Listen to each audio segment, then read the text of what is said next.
Hi అండి. జల్దీ అన్నం ఎలా చేసుకోవాలో చూద్దాం. ముందుగా ఒక బౌల్‌లో పాలను వేడి చేసుకొని పక్కన పెట్టేసుకోండి. అదే ఒక వేరే బౌల్‌లో అన్నం మనం నైట్ చేసేసుకుంటాం కదా! ఆ రైస్‌ని తీసేసుకొని మెత్తగా చేసుకొని ఒక బౌల్‌లో వేసేసుకోండి. ఆ రైస్ అంతా నిండేదాకా పాలని పోయండి.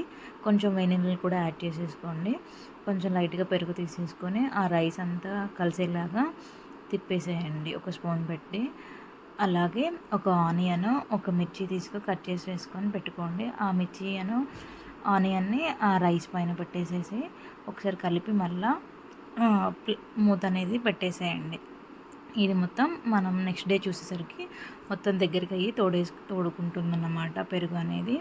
ఒకసారి నెక్స్ట్ డే మార్నింగ్ అలా ప్లేట్ తీసి ఒకసారి మొత్తం కలిపేసుకోండి. అంటే మొత్తం పెరుగంతా తోడుకుందా లేదా అనేది ఒకసారి చూడండి. ఒకసారి స్పూన్ తీసేసుకొని కలిపి పెట్టేసుకోండి. మొత్తం గట్టిగా అయిపోతుంది.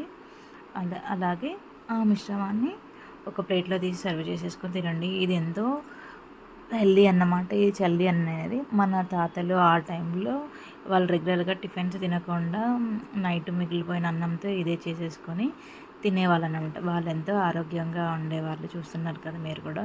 ఒకసారి మీరు కూడా ట్రై చేసి కమెంట్ చేయండి ఎలా వచ్చిందో. టేస్ట్ చేయండి. చాలా టేస్టీగా ఉంటుంది.